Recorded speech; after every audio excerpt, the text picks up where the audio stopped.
ओम नमः शिवाय। हर हर महादेव। आप सभी को ज्येष्ठ कृष्ण पक्ष शनि प्रदोष व्रत की हार्दिक शुभकामनाएं। आज शनिवार का दिन है। शनिवार के दिन आज शनि प्रदोष व्रत रखा जाएगा और आज के दिन आप सभी सुनेंगे शनि प्रदोष व्रत की कथा।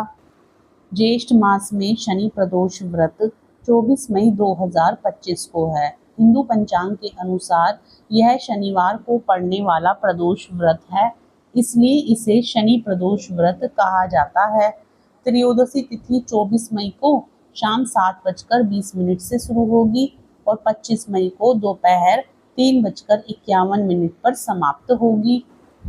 शनि प्रदोष व्रत भगवान शिव को समर्पित है और यह हर महीने के कृष्ण पक्ष और शुक्ल पक्ष में 2 बार आता है।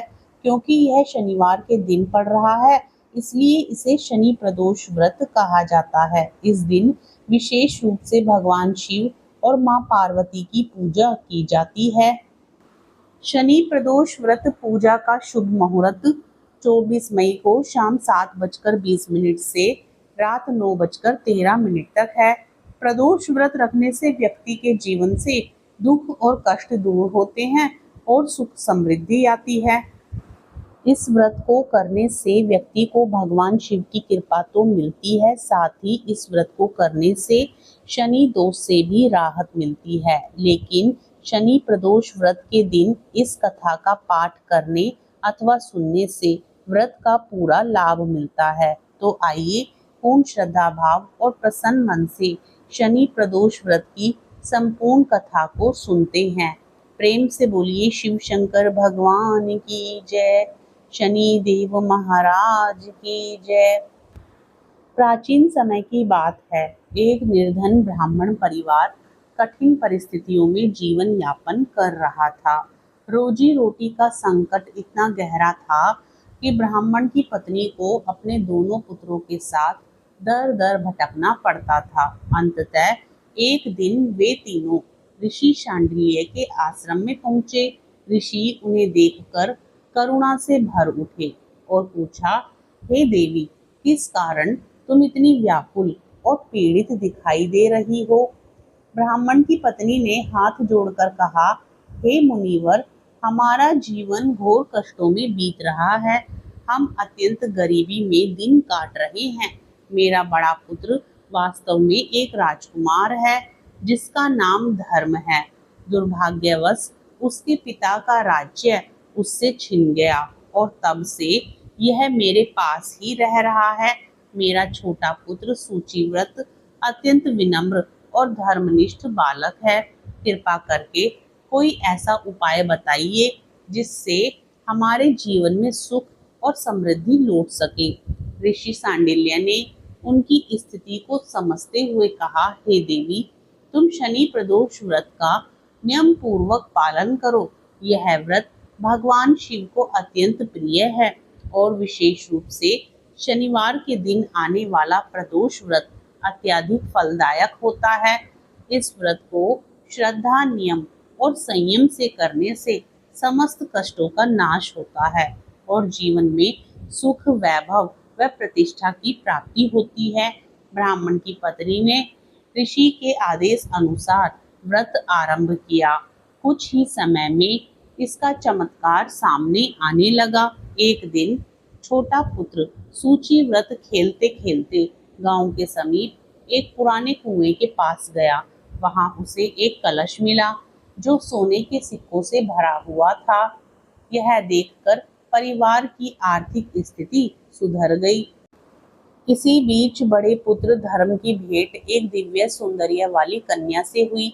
वह कन्या एक गंधर्व की पुत्री थी जिसका नाम अंशुमति था और उसके पिता विद्रविक नामक प्रतिष्ठित गंधर्व थे।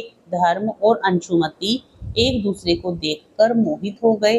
अंशुमति ने धर्म से अपना परिचय दिया और यह बताया कि वह भी शिव भक्त है और प्रदोष व्रत का पालन करती है।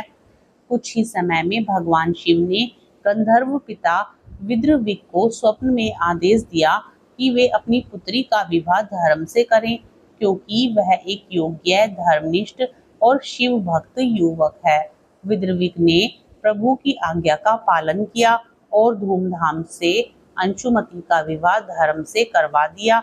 विवाह के पश्चात धर्म को उसका राजपाट पुनः प्राप्त हुआ और उसका जीवन सुख समृद्धि और यश से भर गया। इस प्रकार शनि प्रदोष व्रत की महिमा से एक निर्धन ब्राह्मण परिवार का भाग्य पूरी तरह बदल गया। इस व्रत की महत्ता यह है कि यह न केवल आर्थिक संकटों को दूर करता है, बल्कि जीवन में खोया हुआ यश, सम्मान, वैभव और वैवाहिक सुख भी प्रदान करता है। शनि प्रदोष व्रत की दूसरी कथा के अनुसार प्राचीन काल में एक नगर में एक सेठ जी थे। सेठ जी के घर में हर प्रकार की सुख सुविधाएं थी, लेकिन संतान नहीं होने के कारण सेठ और सेठानी हमेशा दुखी रहते थे। काफी सोच विचार करके सेठ जी ने अपना काम नौकरों को सौंप दिया और खुद सेठानी के साथ तीर्थ यात्रा पर निकल पड़े। अपने नगर से बाहर निकलने पर उन्हें एक साधु मिले जो ध्यान मग्न बैठे थे। सेठ जी ने सोचा क्यों ना साधु से आशीर्वाद लेकर आगे की यात्रा की जाए। सेठ और सेठानी साधु के निकट बैठ गए। साधु ने जब आंखें खोली तो उन्हें ज्ञात हुआ कि सेठ और सेठानी काफी समय से आशीर्वाद की प्रतीक्षा में बैठे हैं। साधु ने सेठ और सेठानी से कहा कि मैं तुम्हारा दुख जानता हूँ, तुम शनि प्रदोष व्रत करो, इससे तुम्हें संतान सुख प्राप्त होगा। साधु ने सेठ सेठानी को प्रदोष व्रत की विधि भी बताई और शंकर भगवान की इस प्रकार वंदना करने को कहा। हे रुद्रदेव शिव नमस्कार, शिव शंकर जगगुरु नमस्कार, हे नीलकंठ सुर नमस्कार, शशि मोली चंद्र सुख नमस्कार, हे उमाकांत सुधी नमस्कार, उग्रत्व रूप मन नमस्कार, ईशान ईश प्रभु नमस्कार, विश्वेश्वर प्रभु शिव नमस्कार। दोनों साधु से आशीर्वाद लेकर तीर्थ यात्रा के लिए आगे चल पड़े। तीर्थ यात्रा से लौटने के बाद सेठ और सेठानी ने मिलकर शनि प्रदोष व्रत किया, जिसके प्रभाव से उनके घर एक सुंदर पुत्र का जन्म हुआ और खुशियों से उनका जीवन भर गया। प्रेम से बोलिए शिव शंकर भगवान की जय, शनि देव भगवान की जय।